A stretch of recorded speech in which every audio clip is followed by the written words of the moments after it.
The flame and the torch, symbols of light, sacrifice, and stolen power. Welcome back to the Symbolism series. I'm Adeline Atlas, 11 times published author. In this video, we're decoding the symbolism of fire, specifically the flame, the torch, and the rituals built around them. The flame is one of the oldest and most respected symbols across cultures. It appears in religious altars, Olympic ceremonies, eternal flame memorials, and high-profile stage performances. But fire, especially when used in ritual, always comes with a charge. It can illuminate, or it can consume. It can awaken, or it can be used to mark someone for sacrifice. And in symbolic systems, fire is never neutral. The flame always signals a transfer of power, a portal of transformation, or a declaration of spiritual hierarchy. Fire is elemental. It represents life, energy, passion, and purification. It's the only element that doesn't leave behind a material body. It transforms matter into heat, light, smoke, and ash. In ritual systems, fire is seen as a divine communicator. It carries prayers upward. It burns away the impure. It marks beginnings and ends. In both sacred and occult tradition, fire is used to initiate, to offer, and to sever. The moment something is passed through flame, it changes, physically and energetically. Now think of the torch. Unlike a candle or a contained flame, the torch is mobile. It's fire made public, fire given direction. That's why torch symbolism is used in ceremonies where a being is granted authority or made visible. You'll see it in Olympic opening rituals, where the torch is carried across cities, through crowds, and finally lit in a massive symbolic cauldron. The world watches the fire rise. But few question the ritual behind the performance. That torch isn't just for sport. It's the continuation of a flame lit by ancient cults, now transferred to the global stage, watched, cheered, and fed by emotional energy. One of the most prominent torch symbols in the modern world is the Statue of Liberty. A robed figure holding a torch high above the people. It's said to represent freedom. But the statue's roots are far older and far more symbolic. The crown has 7 spikes, resembling sun rays or planetary radiance. The torch itself is not just a light, it is a beacon of power, of divine authority, of stolen flame. Because in myth, the one who carries the flame is either the liberator or the thief. Let's explore that. In Greek mythology, Prometheus is the titan who stole fire from the gods and gave it to humanity. He was punished, not for fire itself, but for giving knowledge to the uninitiated. Fire, in this myth, represents divine wisdom, the capacity to create, to destroy, to see. When Prometheus shares it, he becomes the archetype of the rebel, the light bearer, the punished teacher. Sound familiar? In many traditions, including esoteric readings of Lucifer, the light bringer is punished for delivering flame, or knowledge, to mankind. This sets up a symbolic conflict that still plays out in ritual performance today. Who is worthy of the flame? Who gets to carry it? And what happens when someone lights their own fire without permission? In modern performance symbolism, you'll often see flames used during initiation scenes, especially when a performer is going through a transformation arc. Fire erupts behind them. Pyrotechnics surround them. They wear red or gold. They dance inside a burning structure. These aren't just visual effects. They signal that a ritual of passage is taking place. The performer is being forged by pressure, by attention, by symbolic fire.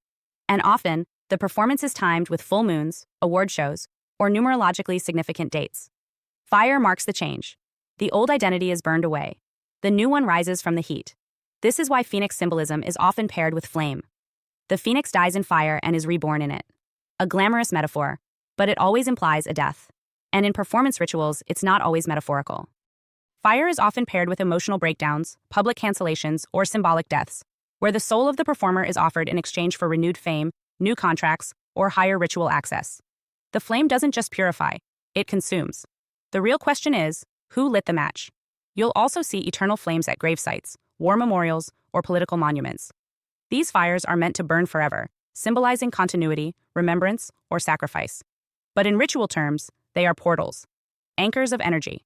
Fire consumes offerings and creates a channel. An eternal flame is a symbol of energy that never stops being fed. The real offering? The attention of the masses, the belief in the story, the emotional charge of grief, loyalty, or patriotism, looped endlessly through a flame that never goes out. Even the act of lighting candles, in churches, at concerts, during vigils, is symbolic. You're not just lighting for ambiance, you're transferring your energy into a physical flame. You are participating in a ritual of release or invocation. That's why lighting candles is encouraged during memorials or mass events. It turns a crowd into a ritual circle. It transforms passive witnesses into energetic contributors. And the flame collects it all. In elite rituals, fire is also used in destruction rites. Things are burned deliberately. Scripts, diaries, outfits, altars, even fictional characters.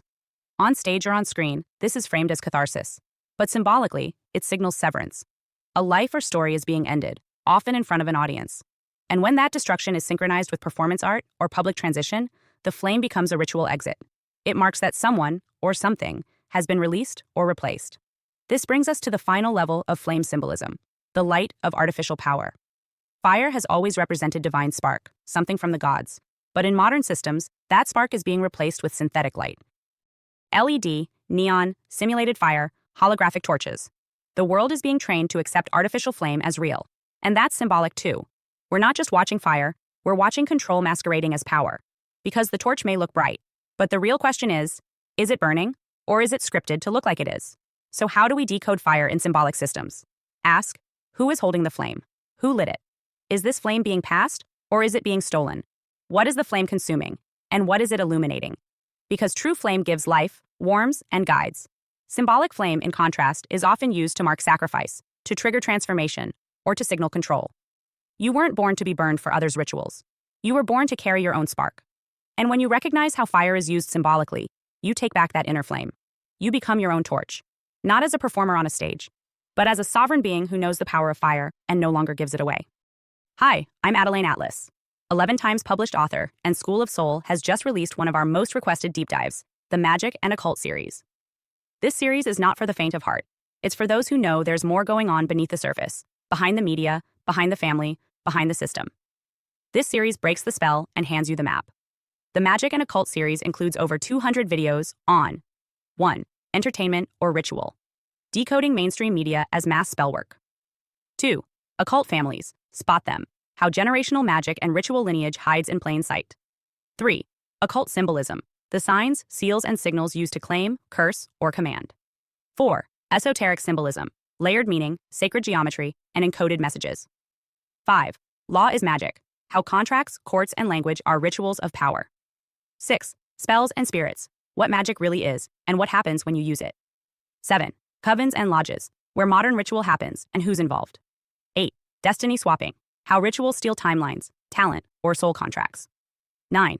Energy harvesting. Spiritual parasitism, and how to seal your field. 10. The clairs. Your intuitive senses. Clairvoyance, clairaudience, clairsentience, and more. 11. Become magical. How to strengthen your gifts, protect your mind, and wield conscious force. 12.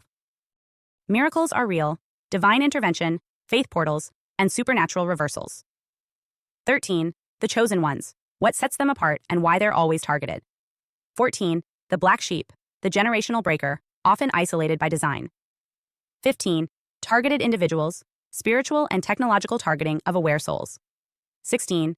Gang stalking, organized spiritual and psychological warfare.